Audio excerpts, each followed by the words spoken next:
Berarti di semester 2 itu menikah. Iya. Dan tadi jenengan menyentil sedikit masih ada utang ya? Iya. Oh iya. Ini di luar pemikiran saya nih. Biasanya itu kan teman-teman orang-orang itu jualan ya untuk cari uang. Iya. Tapi jenengan tujuannya bukan itu. Untuk membaca. Jadi saya di Pare itu memang betul-betul dari nol. Saya enggak punya apa-apa. Ini. Kemana-mana itu naik sepeda. Iya. Iya. Berawal dari nol, tapi saya juga dapat bukunya ini teman-teman. Ada beliau ini udah meraih omset 1 miliar. Berawal dari nol, motor pinjam, jualan telur, pecah semua, tapi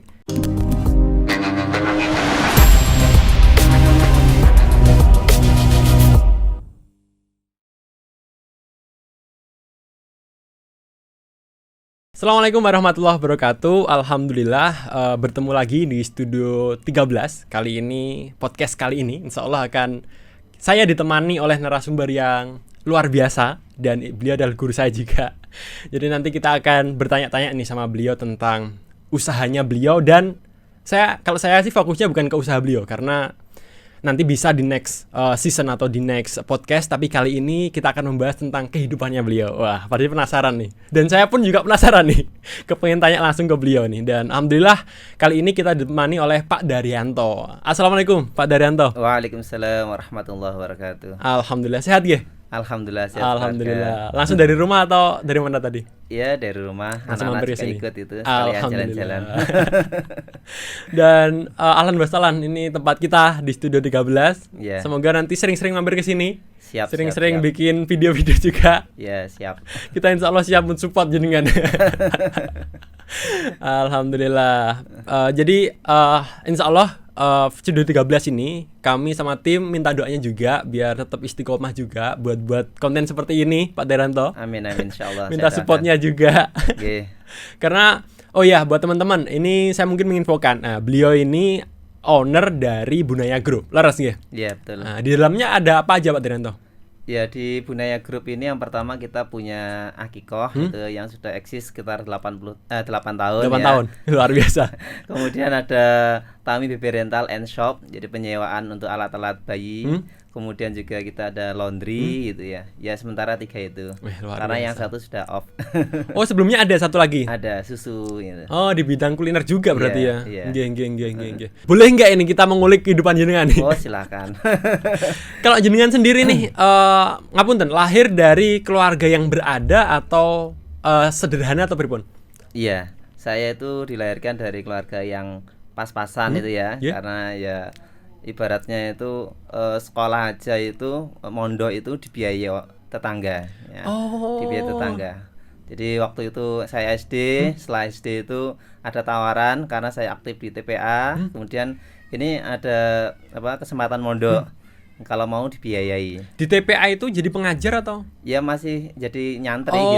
Oh ya, itu waktu SD ya? Ya umur-umur SD. segitu. Geng. Nah, akhirnya ya, atas izin Allah alhamdulillah kita masuk pondok itu.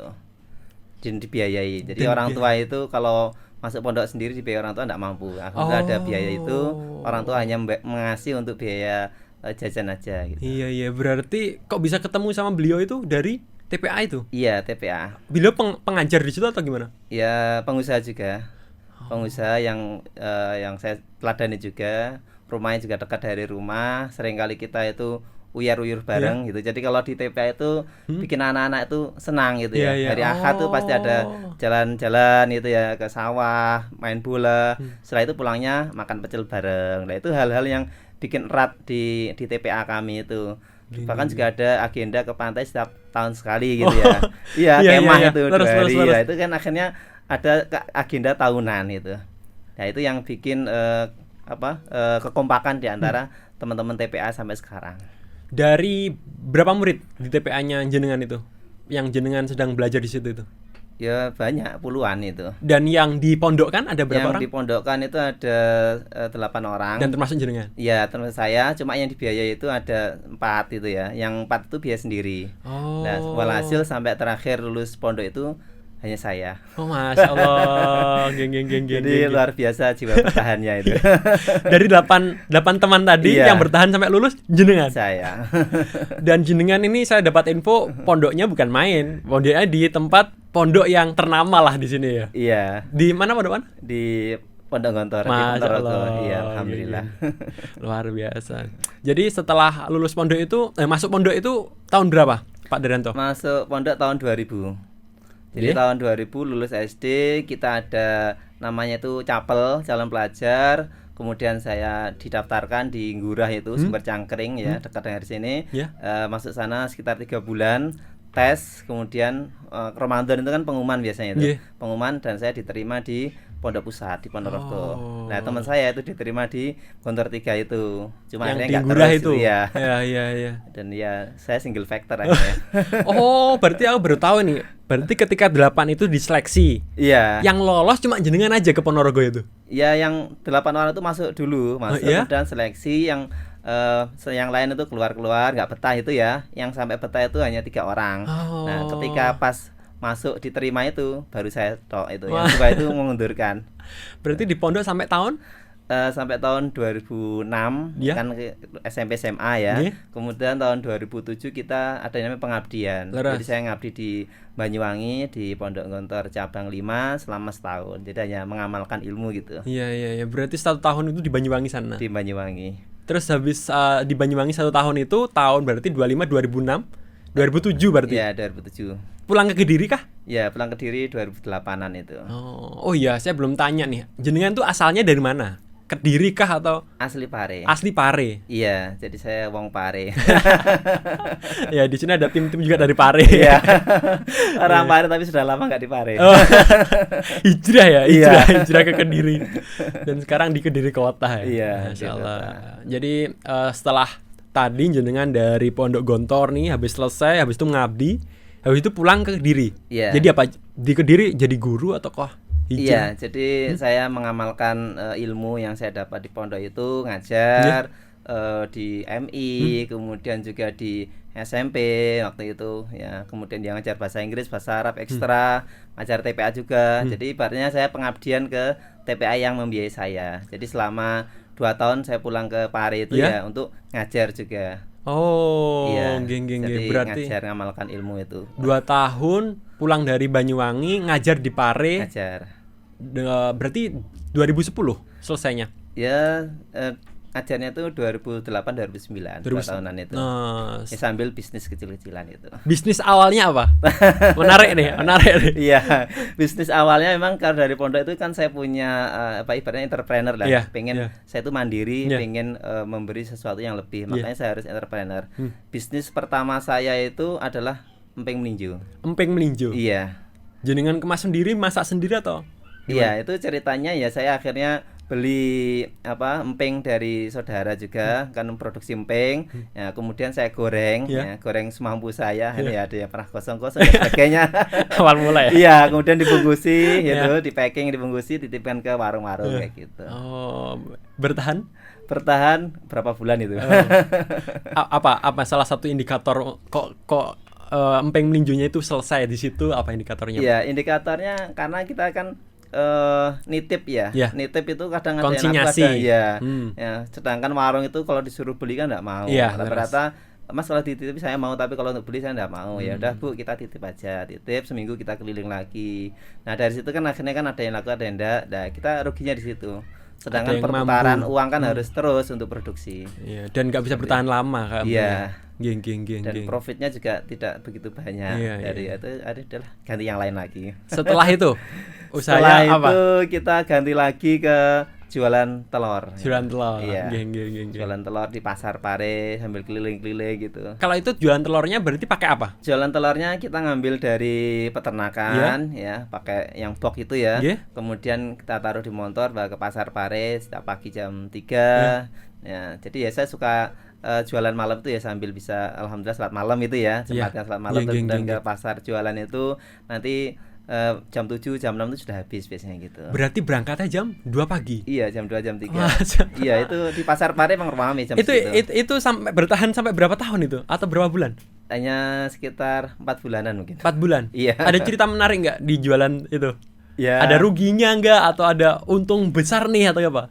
Pada saat jualan telur itu. Cerita menariknya atau Ya. mungkin pahitnya dulu ya. Iya. Ya namanya jualan di pasar itu Iya. kan kita belum punya tempat. Akhirnya Beres. kita cari tempat itu gampang diusir-usir sama orang. Mas ini punya saya, ini punya saya. Akhirnya kan kita bingung. Kita pasang di sini akhirnya berapa hari suruh pindah sana Iya. lagi, pindah sini. Walhasil waktu itu bisa dapat tempat ya. Kan biasa kalau setiap tempat itu ada kayak preman ya. Iya. Preman Untuk kita nyangoni ya. Iya, nyangoni. Kita bayar itu. Mas, saya pengen jualan telur ini, tolong carikan tempat. Ya, tak ini Mas nek kono aman lah. Dari situ akhirnya ya kita dapat tempat yang betul-betul yang safe, yang aman itu. Biar gak digusur-gusur lagi. Saya juga pernah dengar dari Trican dengan itu kalau misal ada telur yang pecah itu gimana Cak ceritanya itu? Pak Iya. Daranto? Jadi yang telur pecah itu kita kalau pagi kan jualan di pasar. Terus? Kemudian siang kok kita masih kosong ya. Akhirnya kita keliling. Keliling? Gitu, ya. Oh. Keliling pakai ya kanan kiri itu ya. Kemudian kita masuk ke peracangan-peracangan, ke ya penjual-penjual itu, daerah Badas, daerah mana saya kelilingi gitu Iya, ya. iya. Naik Pakai motor? Perumahan, ya, pakai motor. Nah, suatu ketika itu mungkin terlalu semangat ya. Akhirnya saya wis pokoknya jalan Iya. gitu ya. Ternyata natap itu bagian belakang itu natap tembok tetangga. Nah, setelah natap saya berhenti, ternyata banyak telur yang pecah. Oh, berapa banyak? Iya, sekitar 3 kilo. Itu motornya motor awal motor apa? Pak Daranto? Motornya kita ini dapat pinjaman juga. Oh, pinjaman juga. Pinjaman Wih, luar juga. biasa. Jadi saya di Pare itu memang betul-betul dari nol. Saya enggak punya apa-apa. Ini. Kemana-mana itu naik sepeda. saya. Iya. Iya. Berawal dari nol, tapi saya juga dapat bukunya ini teman-teman. Ada beliau ini udah meraih omset 1 miliar. Berawal dari nol, motor pinjam, jualan telur, pecah semua. Tapi ini nanti kita bahas nih. Bukunya beliau ini hingga meraih omset 1 miliar lah. Ini seru pasti ini ya. Kita bahas. Dari yang dulunya nol, terus motor aja pinjam sampai sekarang ini malah sekarang malah bisa lebih nih omsetnya ini. Ini udah buku tahun berapa ini? Tahun lalu ini. 2020. Iya. 2020. Awal-awal pandemi itu saya nulis 1 bulan jadi buku. Masya Allah. Gini. Kita lanjutkan Pak Daranto. Jadi jenengan tadi jualan telur itu udah kuliah kah?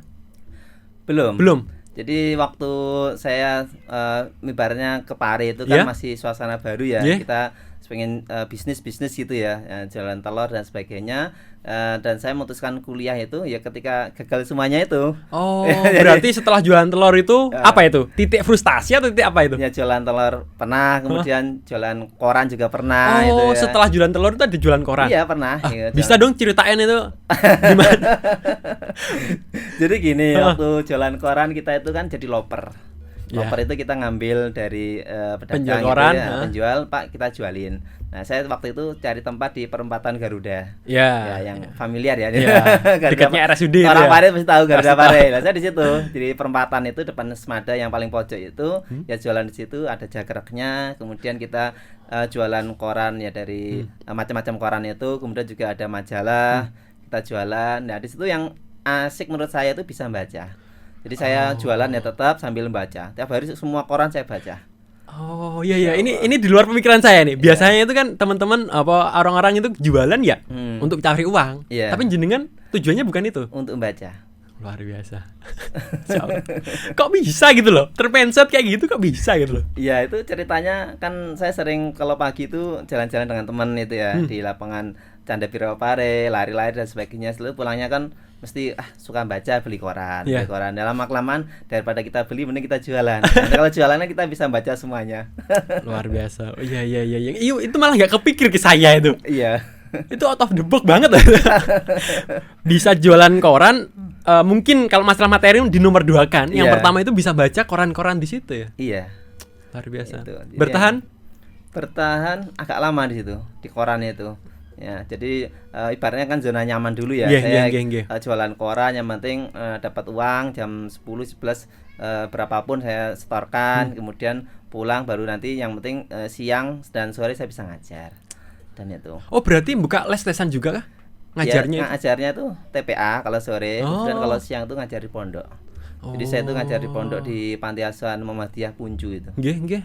Kalau siang. Luar biasa. Berarti siang di pondok nih ngajarnya. Yeah. Kalau sore di TPA. TPA. Kalau malam jualan. Jadi ibaratnya nggak ada liburnya waktu itu. Nggak ada istirahatnya. Iya, jualan counter waktu itu. Aduh, nggak bisa bayangin. Iya. Berapa bulan counternya itu? Kalau counter setahun, karena kita kan sewa setahun ya. Oh, Ya, sewa tempat. Iya, sewa tempat setahun buat apa itu? Buat counter jualan pulsa. Waktu itu kan masih rame ya orang jualan pulsa itu. Alhamdulillah rame waktu itu. Dari bukanya pagi sampai malam. Kalau pagi itu yang jaga karyawan, kemudian nanti sore itu teman saya iya, baru iya. malamnya. Oh, itu kan kalau misal buka counter gitu kan pasti modalnya nggak sedikit ya. Iya, Nah itu iya. didapat dari mana, Pak Jarianto? Iya, pinjam waktu itu. Geng, geng, Iya, geng. pinjam. Kita ajukan ke ya teman gitu ya. Saya punya ide begini-begini. Nah, akhirnya ya dimodali dipinjemin sama teman ya, kemudian kita action itu. Iya, iya. Nah, iya. makanya nanti ketika mau nikah kok punya utang sekian banyaknya itu ya, karena itu tadi. Iya, iya, itu gagalan ada cerita bisnis menarik tadi. juga itu. Ketika mau nikah, ternyata masih punya utang deh. Iya. Istrinya mau nggak? Iya, iya, iya. Setelah buka counter itu 1 tahun selesai, habis itu usaha lagi atau?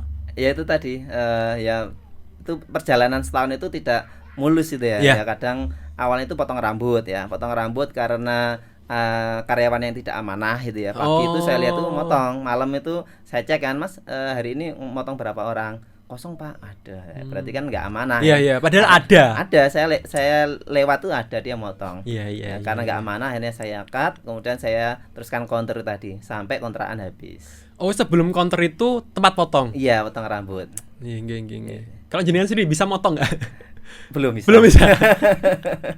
Geng, geng, geng, geng. Katanya kan jurus bisnis itu kan kalau kita nggak bisa motong cari orang yang bisa motong. Bener sekali. itu kunci teman-teman ya. Ya, ya, ya, ya. Berarti habis selesai itu berarti banyak sekali ya dari awal tadi. Waduh, saya udah lupa. Iya, pokoknya banyaklah kegagalan bisnis itu ya. Tapi keren sekali itu. Apa motivasi jenengan kok mencoba berbagai banyak hal? Terus jenengan rela untuk bersusah-susahan dan bergagal-gagalan, itu motivasi apa jenengan yang pernah mendapatkan? Ya motivasinya yang pertama itu karena saya waktu itu ya ibaratnya harus mensupport bapak saya. Gitu. Bapak saya kondisinya seperti itu, akhirnya mau tidak mau saya harus membantu untuk perekonomian untuk bapak saya. Oh. Jadi gitu. Jadi bapak saya ke ya mohon maaf mungkin apa ya tidak pulang ke rumah, kemudian kan makanya di warung, akhirnya kita yang bayari ke warung itu. Oh. Nah dari situ akhirnya motivasi buat saya harus bisa mandiri, saya harus bisa sukses seperti itu. Iya, iya. Apapun caranya. Luar biasa, itu salah satu motivasi terbesarnya jenengan. Iya, itu. Geng. Semoga kita juga terinspirasi lah. Kalau orang tua itu motivasi terkuat ya. Iya. Yang bisa betul. kita buat struggle terus. Kalau ada futur-futurnya bisa teringat, semangat lagi. Iya. Luar biasa. Setelah 1 tahun itu, setelah selesai di counter nih. Lah itu yang jenengan lakukan kuliah tadi atau apa? Ya di saat semua sudah saya coba itu ya, kemudian mengalami belum sukses lah itu ya, atau kesuksesan yang tertunda, akhirnya saya putuskan udah ikut orang. Jadi karena nggak bisa ini dan itu, nggak ada modalnya, ikut orang, ya ada lowongan ya kemudian kita ikut gitu kan. Saya kerja apa saja di situ ya, dari pagi sampai jam 2 jam 3 itu. Awal mulai ikut orang itu umur berapa, Pak Jarianto? Ya umur berapa ya berarti ya? Tahun 2009-an, sekitar tahun 2009. Oh, udah 20-an lebih? 2009 berarti berapa? Sekarang 2021. Ya. Jenengan sekarang berapa umurnya? 35. Mas, berapa Mas? 32. 22. Belum, kalau 22 sudah kuliah saya. Berarti sekitar 20 ya, sekitar 20. Sekitar 20 tahun jenengan ikut orang gitu. Iya. Ikut orang. Bertahan sampai ikut orang itu ya sekitar mungkin setahun mungkin. Di apa? Di bidang apa? Itu di Pare itu ada kayak barang-barang antik gitu ya, barang-barang unik itu. Jadi ya saya kerjaannya itu bersihin barang-barang unik itu ya. Ya kemudian juga ya kursi, meja ya, seperti itu. Sambil waktu itu hanya tujuannya untuk apa? Bisa bayar hutang. Oh, hutang di mana? Ya utang yang begitu banyak tadi ya, bisnis yang gagal itu ya. Pernah juga jualan mie juga di Pasar Pare. Kemudian tadi yang counter ini dan itu, akhirnya kan banyak kegagalan, kan punya hutang. Berapa nominalnya kira-kira pada saat itu? Pada saat itu ya sekitar 10 juta. 10 juta. Iya. Dari kerja di orang itu tersalurkankah? Iya tersalurkan, tapi tidak semuanya, hanya sebagian itu. Jadi waktu gajian nanti ada orang yang nagih ya kita bayar sebagian. Terus jenengan kenapa kok bisa memutuskan untuk kayaknya ini kuliah aja ini, Gitu apa pikirannya? Iya, jadi saya pikirannya itu pengen melanjutkan belajar lagi karena kenapa? Tak lihat teman-teman waktu di kampung Inggris itu kan waktu saya juga ya kursus juga pernah, kemudian waktu jualan koran nih yang jadi pelecet diri saya itu ya.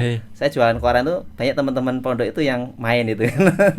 Jadi di saat yang lain kursus atau mungkin sudah kuliah di perguruan tinggi ternama, saya malah jualan itu kan dalam kondisi yang masih terpuruk waktu itu. Akhirnya saya niatin suatu saat saya harus kuliah. Kemudian saya izin ke ibu saya, "Mak, aku pengen kuliah." "Ya, awakmu nak kuliah oh, tapi aku gak bisa biayai." Jadi gitu. Ibu saya gitu. Akhirnya saya ya sudah, saya harus bisa kuliah biaya saya sendiri. Akhirnya ikut orang itu bisa untuk kuliah. Tapi saya bisa merasakan kok ketika teman-teman kita yang lain itu pada mungkin tanda kutip ya dibiayain oleh orang tuanya pada saat kuliah, terus kita bekerja sendiri untuk mencari uang itu, iri itu ada kan? Iri itu pasti ada kan? Ada. Terus jenengan kok bisa menepis itu semua, gimana caranya? Ya kalau bagi saya itu yang penting itu tujuan kita apa. Tujuan kita pengen kuliah ya apapun kita jalankan. Ya, termasuk ikut orang enggak masalah. Capek kita enggak masalah itu. Jadi saya kuliah itu ya dari Pare ke Kediri itu ya naik bis gitu. Iya. Jadi sepeda federal itu saya titipkan ke terminal Pare, dari situ saya naik bis ke Kediri. Hampir tiap hari? Iya, hari Sabtu dan Ahad. Waduh, gak bisa bayangin saya. Sekarang yang udah ada motor aja gampang malas, apalagi dulu. Luar biasa jenengan ini perjuangan itu. Geng. Berarti dulu itu setelah jenengan buka usaha macam-macam nih ya, terus habis itu mengumpul terkumpul 10 juta sekira hutangnya. Setelah itu jenengan ikut orang. Setelah ikut orang itu memutuskan untuk sendiri atau masih ada nih perjalanan hidupnya nih? Ya masih ada. Ya ketika yang ikut orang itu kan sambil saya daftar kuliah gitu ya. Daftar kuliah, bisa ketemu dengan teman-teman gitu kan. Dan alhamdulillah ada kesempatan kerja di Kediri gitu. Jadi ada lowongan kerja di Kediri. Saya pikir daripada saya dari Pare ke Kediri wirawiri, saya harus memutuskan kerja di Kediri aja. Dan akhirnya saya resign dari pekerjaan saya pindah di Kediri, kerja juga di kantor gitu. Kalau jenengan itu termasuk aktif gak di kampus itu? Ya aktif. Luar biasa. Udah aktif di ngajar juga. Dan itu tapi di sela-sela itu tetap ngajar kan? Ketika kita kuliah itu masih bisa ngajar. Itu masih bisa ngajar. Tapi ketika kita sudah menikah itu akhirnya ya sudah, kita yang Pare itu saya izin gitu. Jadi TPA sudah nggak ngajar, kemudian saya fokus kuliah sama berkeluarga. Gitu. Menikah itu semester berapa? Lah kita bahas nih menikahnya. Siapa tahu melecot kita juga untuk menikah. Semester berapa menikahnya itu? Semester 2. Saya sudah semester 7 tapi belum. Iya. Semester 2 udah memutuskan menikah? Iya, semester 2 pada waktu itu usia masih 23 tahun. Motivasi apa jenengan itu? Ya itu tadi, motivasinya apa? Dengan kita mencoba bisnis berbagai macam kok ternyata belum berhasil. Kemudian kita punya hutang yang begitu banyak, akhirnya kita pikiran itu. Ya, kemudian juga ada saran dari teman, dari yang lain-lain, menikahlah, engkau akan kaya. Dan itu terbukti. Masya Allah. Gitu. Berarti di semester 2 itu menikah. Iya. Dan tadi jenengan menyentil sedikit, masih ada utang ya? Iya. Jadi ketika kita ta'aruf ta'aruf dengan calon istri saya waktu itu, saya kasih tahu, mohon maaf, saya masih punya hutang sekian banyak. Mau enggak kira-kira? Buat apa gitu kan. Ya biasalah pembisnis tapi gagal. Iya. Alhamdulillah diterima dan ya itu tadi. Dan menikah. Dan sekarang udah berjalan berapa tahun pernikahannya? 11 tahun. Diberikan anak berapa? Alhamdulillah 4 anak. 4 anak. Masya Allah. Dan sekarang alhamdulillah masih berjalan dengan bisnis yang baru. Setelah menikah atau sebelum menikah itu bisnisnya dibuat? Ya ketika menikah itu kita masih ikut orang juga, ikut kantor selama 2 tahun. Ya sambil, jadi saya itu prinsipnya meskipun ikut orang saya harus punya bisnis. Awal bisnisnya? Ya setelah itu saya bisnis bimbel. Jadi ikut orang, ikut kantor di lembaga sosial, saya cari donatur dan sebagainya itu. Dan nanti kalau sore kan kuliah itu tadi ya. Nah, sambil memantau bisnis saya yang bimbel tadi. Itu punya bimbel, punya les-lesan privat itu, dan alhamdulillah gurunya juga banyak. Wih, hampir 30 waktu itu. Wih, Luar biasa. Itu Iya. padahal masih merintis awal itu ya. Iya. Dan itu setelah menikah. Setelah menikah. Waduh, ini patut dicoba. Patut dicoba. Ya, luar biasa, luar biasa. Jadi luar biasa nih tadi berarti setelah jenengan tadi menikah, habis itu buka bimbel berapa tahun itu? 2 tahun. 2 tahun. Iya. Berarti tahun berapa itu? Bimbelnya kalau nggak salah 2011-2012. Ya, 2011 2012. Iya. Berarti setelah bimbel itu jenengan langsung action ke akikoh itu. Iya. Dan sampai sekarang. Sampai sekarang. Luar biasa. Udah berapa tahun tadi? 8 tahun. 8 tahun, Masya Allah. Gini. Udah banyak armadanya nih, Mas. Udah banyak pekerjanya, luar biasa. Iya. Dan mungkin ada yang diceritakan dari kisah jenengan tadi buat menginspirasi teman-teman ini. Sebelum kita tutup nih, ada cerita nggak dari jenengan, Bang? Ceritanya begini ya, meskipun kondisi kita dalam kondisi yang pas-pasan atau mungkin ekonomi keluarga kita tidak seperti yang orang lain itu ya, mereka hidupnya enak itu ya, apa-apa ada gitu kan, lulus sekolah langsung bisa ke Mesir, ke mana-mana itu ya, ke kampus-kampus terkenal, sedangkan kita itu apa adanya. Yang saya rasakan itu kita perbanyak bersyukur. Ketika kita banyak bersyukur itu dan kita mempunyai prinsip itu ya tetap semangat. Jadi alhamdulillah teman-teman saya itu kalau ketemu saya mesti wah sampean panggah semangat aja. Jadi itu yang kesan pertamanya gitu. Dan jadi, kita juga merasakan loh Pak. Iya, tetap semangat itu. Jadi meskipun kondisi kita di bawah kita semangat, di atas juga tetap harus semangat. Nah, dengan semangat itu akhirnya permasalahan apapun, kemudian cobaan, halangan, rintangan itu akan terlampaui. Iya. Dan saya paling mengenal jenengan itu kalau semisal jenengan itu paling sering itu silaturahmi. Iya. Karena itu kesukaan saya. Wih, Mas. Nggih, matur suwun sangat Pak Diranto. Semoga jenengan lancar-lancar terus usahanya. Amin, terima kasih. Terima kasih sudah mampir ke studio 13 kita. Iya. Dan mohon maaf kalau semisal masih panas di sini. Iya, enggak apa-apa. Semoga ilmu jenengan bermanfaat buat teman-teman semuanya. Amin. Matur suwun sangat nggih. Sekali lagi matur suwun sangat. Iya, terima kasih banyak Mas Furqon. Terima kasih buat teman-teman semua. Semoga bermanfaat sharing-sharing kita bersama Pak Daryanto. Beliau owner dari Bunaya Group. Dan insya Allah kita nanti akan ada berbagai cerita lagi di episode-episode selanjutnya di Studio 13. Terima kasih dari saya Furqon Auluddin. Mohon maaf kalau semisal banyak salahnya. Dan tetap semua kesempurnaan hanya milik Allah SWT dan kesalahan milik saya pribadi. Terima kasih, sampai bertemu di episode selanjutnya. Wassalamualaikum warahmatullahi wabarakatuh.